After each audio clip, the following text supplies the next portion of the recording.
Hello, my name is Tiffany and welcome back to my channel. That's not how I usually do my intros. Hello and welcome back to my channel. My name is Tiffany and today I have another episode in my Eyeshadows of Shame series. I am so excited to share with you what I've been working on. So last time we had a little bit of a twist and I spun two palettes instead of just my usual one. I had the best, we'll start with this one. I had the ColourPop Fine Feathered palette, which looks like this. So pretty, but very neutral. And I also had the Besame Snow White Keep Singing palette, which looks like this. And it has this very shiny plastic here, so sorry about that. And I was a little bit nervous at first because I wasn't sure how these were going to pair together, but let me tell you, I have had probably some of the most fun so far with this challenge, with this series, creating these looks. And I'm going to go ahead and stop rambling on and get started.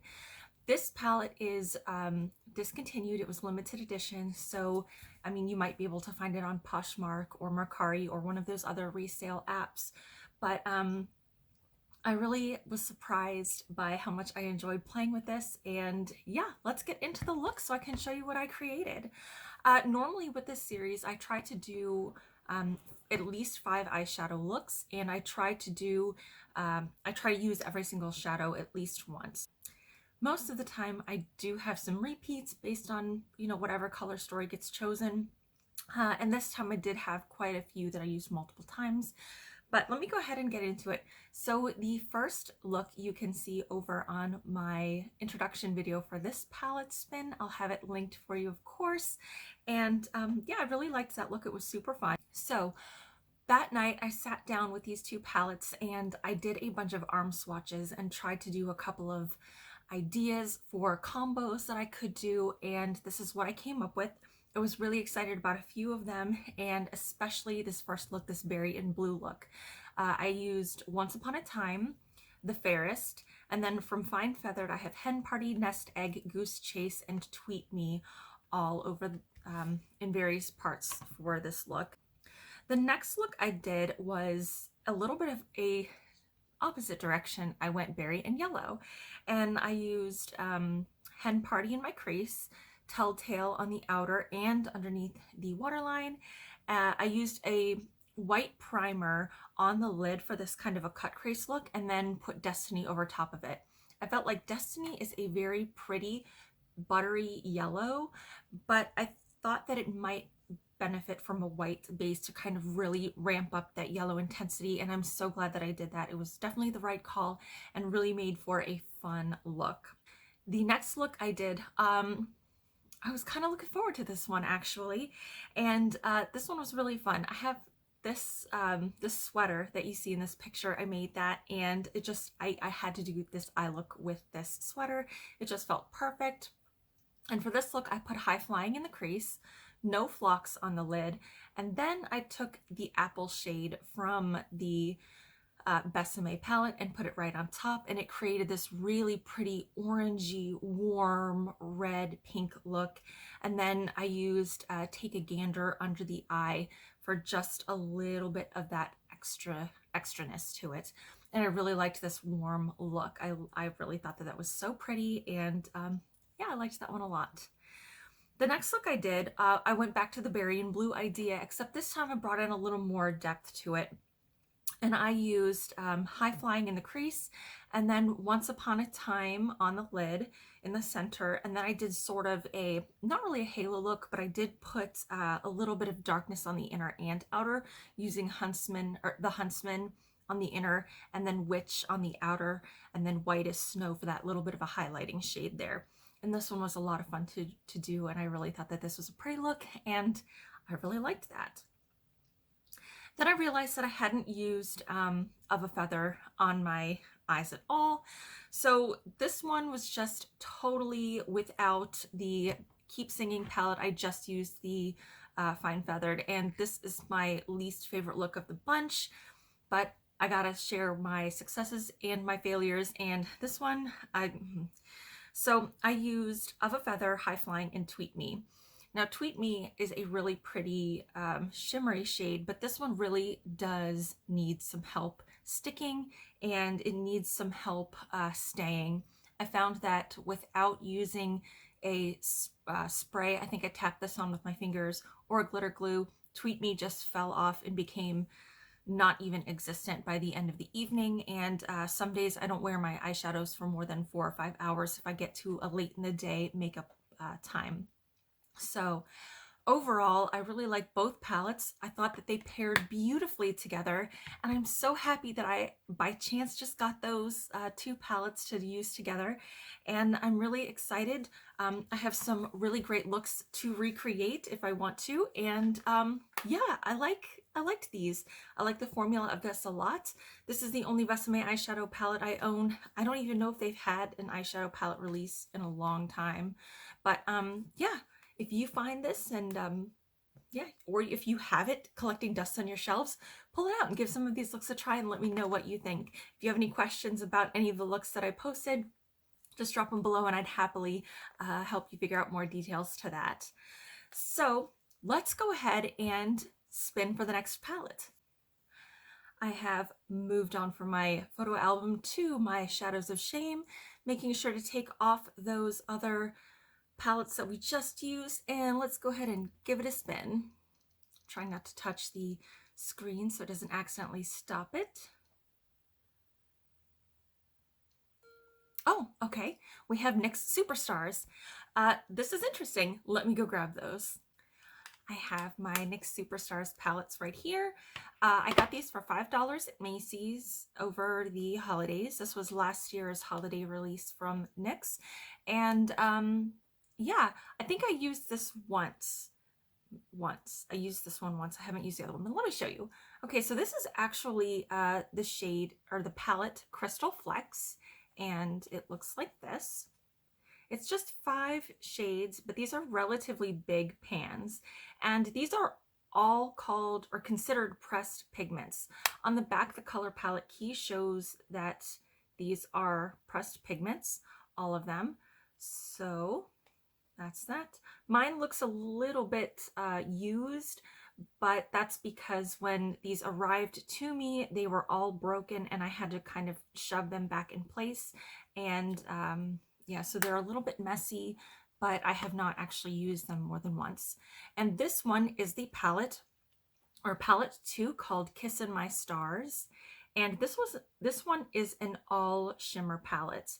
This one also contains pressed pigments, and 2 of them are eyeshadows. So I'm not sure which one is 1, 2, 3, 4, and 5, but 1 and 2 are eyeshadows, 3, 4, and 5 are considered pressed pigments. And again, you can see where it arrived broken and I had to push all of them back into place, but there was no fun embossing on them or anything anyway, so I don't feel like I missed out on anything. So let me try to decide what I'm going to use. I'm definitely going to use this matte shade to show you what the matte shade looks like and how it performs. And then I will try to figure something out. I think these 2 are duochrome shades. This peachy pink right here is definitely a duochrome shade. And then this one is more of a duochrome shade anyway, but I think they're like opposites. Did I get anything on there? Did I get anything on there? Okay, so this one might be more of a topper shade. Let me grab some more of this one. Yeah, this definitely looks more like a topper shade because it does not swatch well at all. That looks like a topper shade, and this one looks more like a peachy pink duochrome, which would be really pretty on the cheeks as well.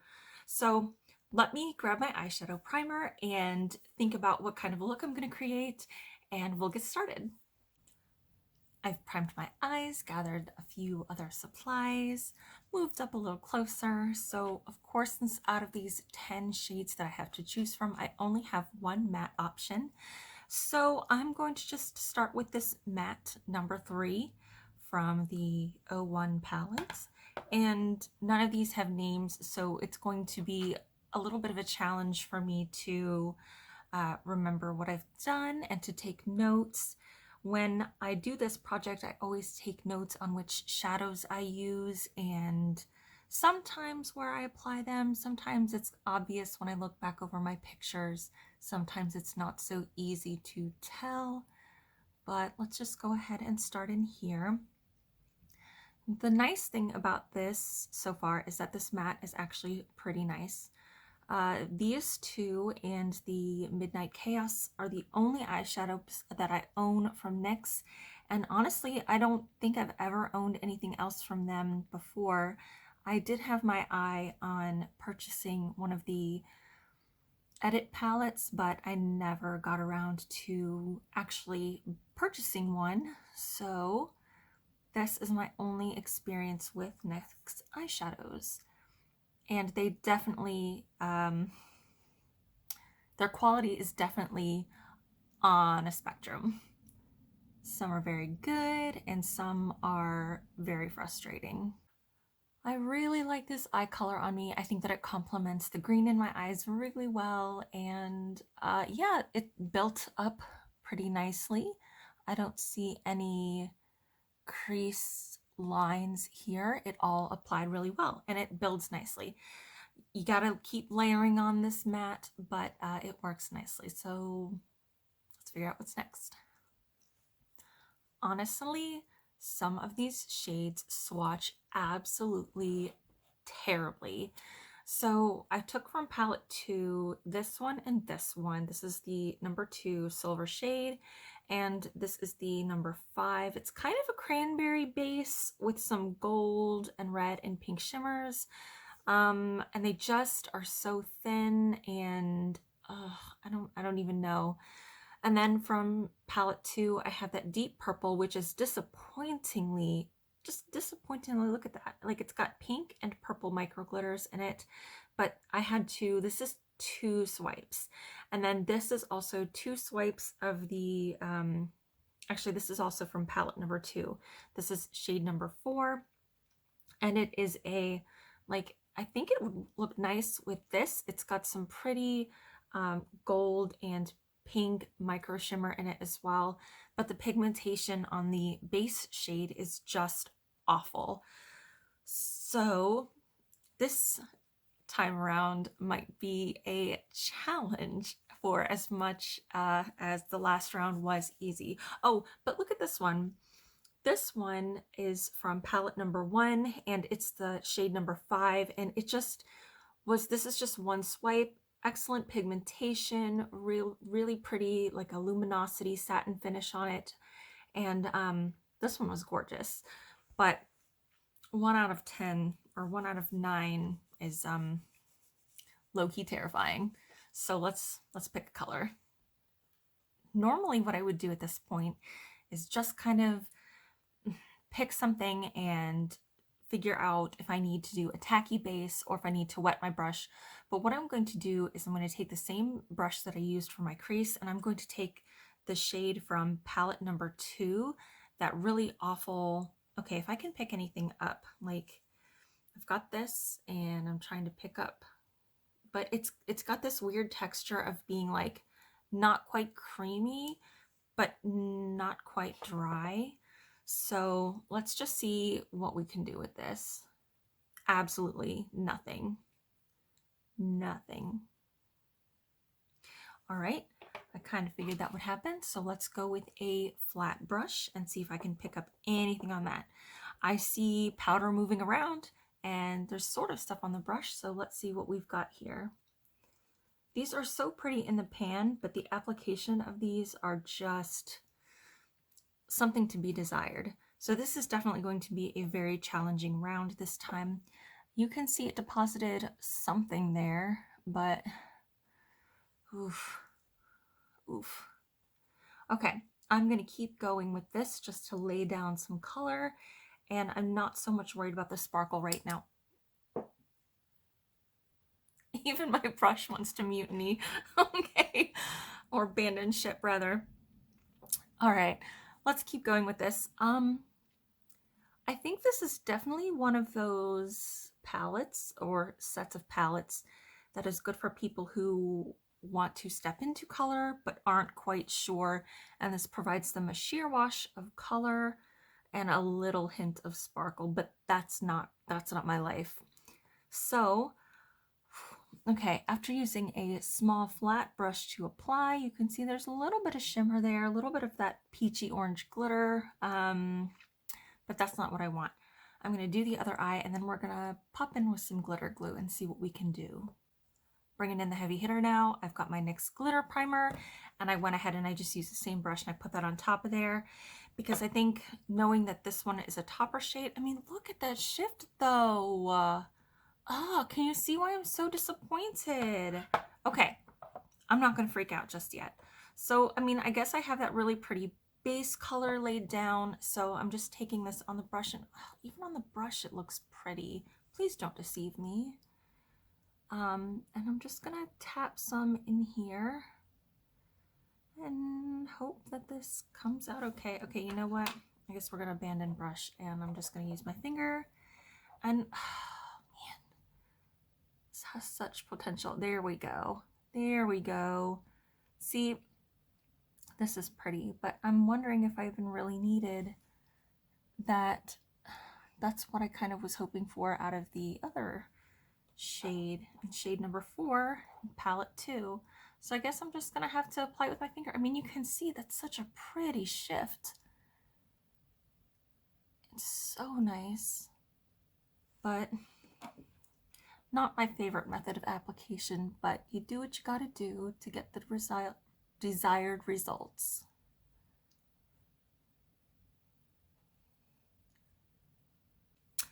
I don't know if it's because of or in spite of, but I'm getting fallout from the shadow here and on the inner, and this is a mess. It's a whole mess, but it's part of the process. So I just went ahead and I am almost done with Delirious. And I went ahead and put that on my lower lash line, but I only brought it halfway in.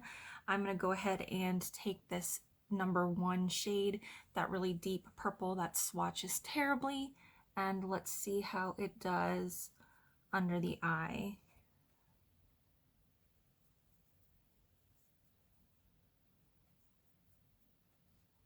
Is it doing anything? Because I can't tell. Let's try stamping. A little bit. This is not ideal, but it's what I have to work with today. So, big disappointment. And yes, my skin is dry, but don't look at that. Look at the shadow. And look at, it's just, oh my goodness. I'm kind of mad I even paid $5 for this, but this is what we have, and I'm gonna push through, and